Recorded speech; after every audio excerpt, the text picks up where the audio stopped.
اعوذ باللہ من الشیطان الرجیم بسم اللہ الرحمن الرحیم۔ آج ہم انشاءاللہ 13ویں پارے کا تعارف حاصل کریں گے۔ 13ویں پارے کا نام ہے وما ابریو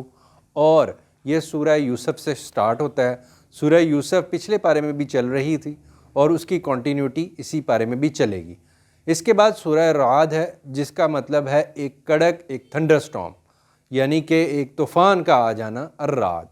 پھر آئے گی سورہ ابراہیم جو ایک نبی کا نام ہے جنہیں ابو الانبیاء بھی کہتے ہیں، نبیوں کے باپ۔ ان کی اولاد سے بہت سارے نبی پیدا ہوئے، بنی اسرائیل، اور نبی اکرم صلی اللہ علیہ وآلہ وسلم کی پیدائش انہی کی جو لائنیج ہے انہی سے ہے۔ اب ہم اس کا تعارف دیکھتے ہیں، واپس آتے ہیں سورہ یوسف کی طرف۔ سورہ یوسف کی کنٹینیوٹی میں اس بات پر بات ختم ہوئی تھی کہ حضرت یوسف علیہ السلام نے جو فائنانس منسٹری تھی، جو ان کے سٹورز پر انچارج بننا تھا، اس عہدے کو سلیکٹ کیا اور اس عہدے کو قبول کیا۔ اور یہ بھی بات ہوئی تھی کہ نبی اکرم صلی اللہ علیہ وآلہ وسلم کی سیرت میں یہ چیز ملتی ہے کہ آپ صلی اللہ علیہ وآلہ وسلم کو بادشاہت آفر کی گئی تھی غیر اسلامی نظام کے اندر، لیکن نبی اکرم صلی اللہ علیہ وآلہ وسلم نے اس بادشاہت کو ریجیکٹ کر دیا تھا۔ اس کے برعکس حضرت یوسف علیہ السلام کو وہی چیز آفر کی جا رہی ہے، بادشاہت تو نہیں لیکن ایک بڑا عہدہ آفر کیا جا رہا ہے ایک مقصد کے لیے، تو وہ اس چیز کو قبول کر رہے ہیں۔ اس کے اندر کیا حکمت و کیا ہدایت ہے، اس کے لیے ہمیں علماء کو ٹچ کرنا پڑے گا، ان سے اس کا سوال کرنا پڑے گا۔ بہرحال فی الحال ہم سمری کی طرف آتے ہیں۔ جب ان کو عہدہ جو ہے وہ دیا گیا، انہوں نے وہ عہدہ قبول کر لیا، اور ارد گرد کے لوگ اس غلے کو جو انہوں نے پروٹیکٹ کر کے رکھا تھا، خواب کے اندر جو بادشاہ نے دیکھا تھا کہ 7 دبلی گائیں اور 7 موٹی گائیں،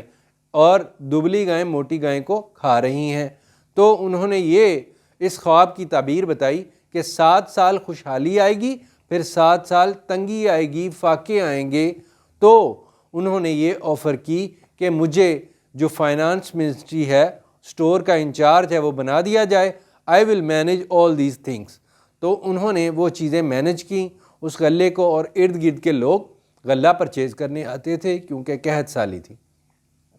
اسی اثناء میں ان کے بھائی جو ہیں وہ غلہ پرچیز کرنے آتے ہیں، تو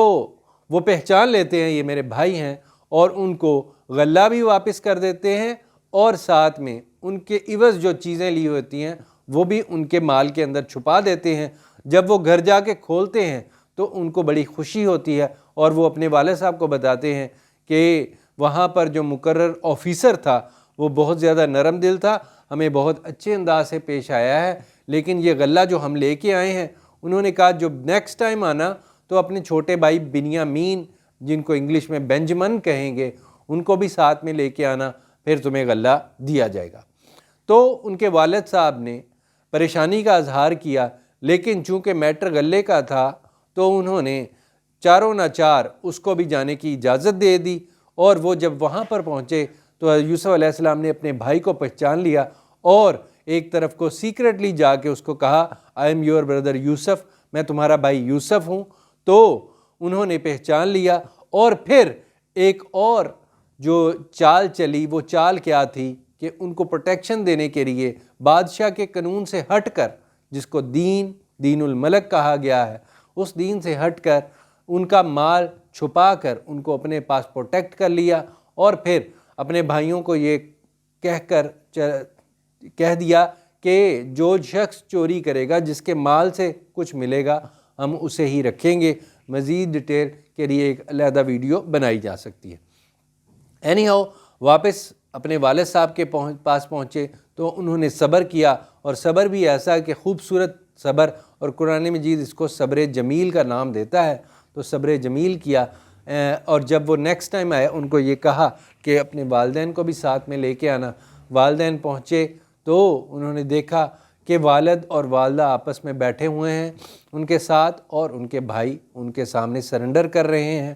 اور سجدہ کر رہے ہیں۔ اس وقت اس طرح سجدے کو اللہ تعالی نے حرام قرار نہیں دیا تھا۔ بہرحال یہ ان کے خواب کی تعبیر تھی، جس کے بارے میں حضرت یوسف علیہ السلام کے والد صاحب نے کہا تھا کہ اس خواب کا ذکر کسی سے نہ کرنا، اور اللہ تعالیٰ اس طرح چین میں جو واقعات آتے ہیں ان کو اس طرح چلاتا ہے کہ انسان کی سمجھ اور سوچ میں وہ چیز نہیں آ پاتی جو واقعات ہو رہے ہوتے ہیں۔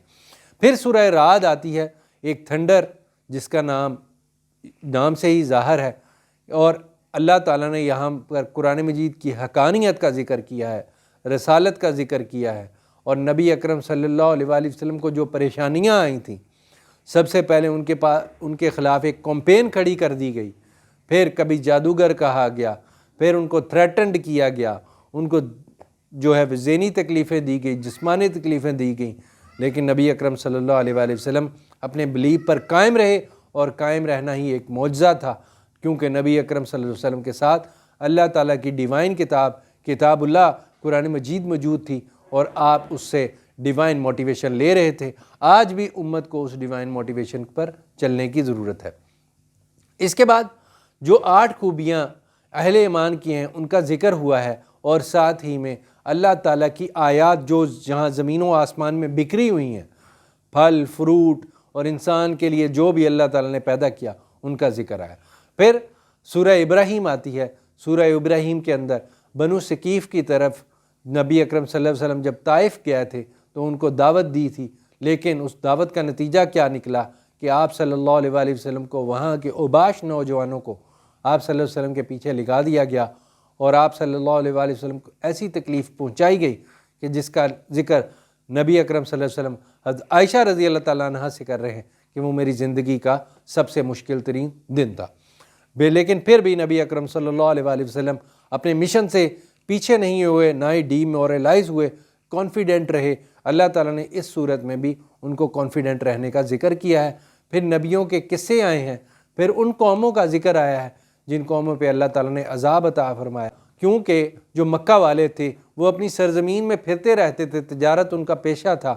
اور اللہ تعالیٰ نے تجارت کے حوالے سے وہاں پر خانہ کعبہ کی وجہ سے ان کو پروٹیکشن دی تھی، ان کا مال وہاں پر کوئی نہیں لوٹتا تھا، جس کی وجہ سے اس سرزمین عرب کے اندر ان کو چلنا پھرنا بہت مشکل نہیں تھا، بہت زیادہ آسانیاں تھیں۔ اس پارے کے آخر میں کلمہ طیبہ کی مثال اس طرح دی گئی ہے کہ ایک مضبوط درخت جس کی جڑیں بہت مضبوط ہیں اور وہ آسمان تک پہنچ رہا ہے اور اللہ کے حکم سے پھل فروٹ دے رہا ہے، تو یہ کلمہ طیبہ جو ہے یہ ایمان کی مثال ہے۔ اس کے برعکس جو ایسا درخت جو کفر پر ہو، اس کی مثال اس کی جڑیں کوئی نہیں ہیں، اور نہ ہی وہ اتنا تنور ہے اور اندھیری آئے اور اس کو اڑا کر لے جائے۔ بہرحال اللہ تعالیٰ ہمیں جو حقیقی ایمان ہے، قلبی ایمان ہے، وہ عطا فرمائے۔ وآخر دعوانا ان الحمد للہ رب العالمین۔